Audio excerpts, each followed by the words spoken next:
Hello. അപ്പോൾ ഇന്നൊരു Sunday ആണല്ലേ. അപ്പോൾ വളരെ തിരക്കില്ലാത്തൊരു സൺഡേ ആണ്. നല്ല ഹാപ്പി ആയിട്ടാണ് രാവിലെ എണീറ്റത് കേട്ടോ. രാവിലെ എണീറ്റ് ഞാൻ കാഴ്ച കാണുന്നൊരു പതിവ് എനിക്കുണ്ട്.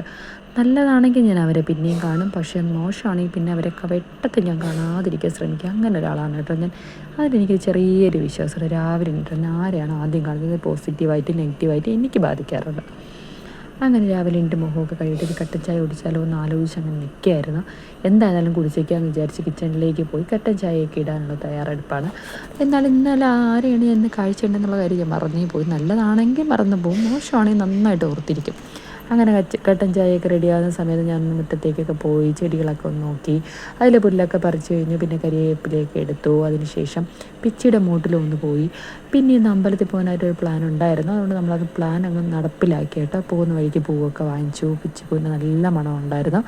രാവിലെയും കൂടി ആയതുകൊണ്ട് നല്ലൊരു പോസിറ്റീവ് വൈബായിരുന്നു. ഇന്നത്തെക്കാലം രാവിലെ ഇന്ന് അമ്പലത്തിൽ പോകാൻ പ്ലാൻ ഉള്ളതുകൊണ്ട് എഴുന്നേറ്റായിരുന്നു. തിരിച്ചു വന്നപ്പോൾ ഉച്ചയായിട്ടോ. പിന്നെ ഞാൻ വീട്ടിൽ എത്തിയ ഉടനെ ഞാൻ എന്ത് ചെയ്യാമെന്ന് പ്ലാൻ ചെയ്തിട്ടുണ്ടായിരുന്നു കാറിൽ വെച്ച് തന്നെ.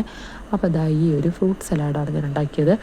പഴവും മാതളവും തേനും നെയ്യും ഒക്കെ ചേർത്ത് ഉണ്ടാക്കാൻ നല്ല ടേസ്റ്റാണ്. നമ്മൾ ഉണക്കമുന്തിരി ആഡ് ചെയ്യുന്നുണ്ടെങ്കിൽ തേനിൻ്റെ ആവശ്യമില്ല. നെയ്യ് ഇഷ്ടമില്ലാത്തവർക്ക് ഒഴിവാക്കാം, തേൻ ആഡ് ചെയ്യാം. നല്ല ടേസ്റ്റാണ് കേട്ടോ. എനിക്ക് വളരെ ഇഷ്ടമാണ്.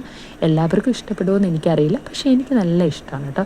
താല്പര്യമുള്ളവർ ട്രൈ ചെയ്ത് നോക്കൂ, നിങ്ങൾക്കും ഇഷ്ടപ്പെടും. അപ്പോഴേക്കും ഉച്ചകൊണ്ട് സമയം ആയിട്ടുണ്ടായിരുന്നു. അതിനുശേഷം ഞാൻ എന്ത് ചെയ്തു കഴിച്ചു. പിന്നെ വൈകിട്ട്, അതായത് ഉച്ചയ്ക്ക് ശേഷം ഒന്ന് കോഫി കേക്ക്സിലെത്തി എല്ലാവരും ചായയൊക്കെ കുടിച്ചുകൊണ്ടിരിക്കുകയായിരുന്നു. എന്നാലും എനിക്കൊരു കേക്ക് കഴിക്കുന്നതിനേക്കാളും ഇഷ്ടം ഒരു ഐസ്ക്രീം നോക്കിയാലോ എന്ന് വിചാരിച്ചു. അവർ ഞാൻ ഒരുപാട് നോക്കി. അപ്പോൾ ഇതാ ഇവനെയാണ് ഓർഡർ ചെയ്തത് കേട്ടോ. ഇവൻ ഓർഡർ ചെയ്ത് വന്ന ഉടനെ തന്നെ എനിക്ക് നല്ല ഇഷ്ടപ്പെട്ടു. അപ്പോൾ തന്നെ ഞാൻ വീഡിയോ എടുത്തു. ഞാൻ വീഡിയോ എടുക്കുന്നതിനിടയ്ക്ക് ഒരുപാട് കൈകൾ ഇതിലേക്ക് വന്നു കേട്ടോ. വീണ്ടും വീഡിയോ എടുത്തിരുന്നാൽ എനിക്കിത് കിട്ടാനുള്ള ചാൻസില്ല. ഭയങ്കര ഐസ്ക്രീം ലവറൊന്നും അല്ല കേട്ടോ. ഞാൻ കഴിക്കും, ഭയങ്കര ഇഷ്ടം അങ്ങനെയില്ല. അങ്ങനെ ഇതിൻ്റെയൊക്കെ വീഡിയോ എടുത്തുകൊണ്ടിരിക്കുകയായിരുന്നു. പിന്നെ കോഫി കേക്ക്സിൽ നിന്ന് ഇറങ്ങുമ്പോൾ ഞാൻ അവരുടെ ഫ്രീസർ ഇതാ ഈ കേക്ക് കണ്ടു കേട്ടോ. ഇതെല്ലാം ഒരു കേക്കും കൂടി കണ്ടു. എനിക്ക് വളരെ ഇഷ്ടപ്പെട്ടു. ഒരാളുടെ 2ാമത്തെ ബർത്ത്ഡേ എടുത്ത ഈ കേക്കാണ് ആ കേക്ക്. അപ്പോൾ ഇതും എനിക്ക് ഇഷ്ടപ്പെട്ടു. ഇഷ്ടംപോലെ കേക്ക് ഫ്രീസറിലുണ്ടെന്നാലും അത് രണ്ടും മുകളിൽ തന്നെ വെച്ചിട്ടുണ്ടായിരുന്നു. പിന്നെ നമ്മൾ നാളത്തേക്കുള്ള പച്ചക്കറിയൊക്കെ വാങ്ങാൻ വേണ്ടി ഇതാ പച്ചക്കറി കടയിലെത്തി. തൊട്ടടുത്ത് തന്നെ മീനും ഉണ്ടായിരുന്നു. അപ്പോൾ അവിടുന്ന് കുറച്ച് ഫിഷൊക്കെ വാങ്ങിച്ചിട്ട് ഇതാ അപ്പോഴേക്കും രാത്രിയായി. രാവിലെ തുടങ്ങി നമ്മളെ വീഡിയോ ഇപ്പോൾ രാത്രി ആയിട്ടുണ്ട്. അപ്പോൾ എല്ലാവർക്കും ഗുഡ് നൈറ്റ്. Bye.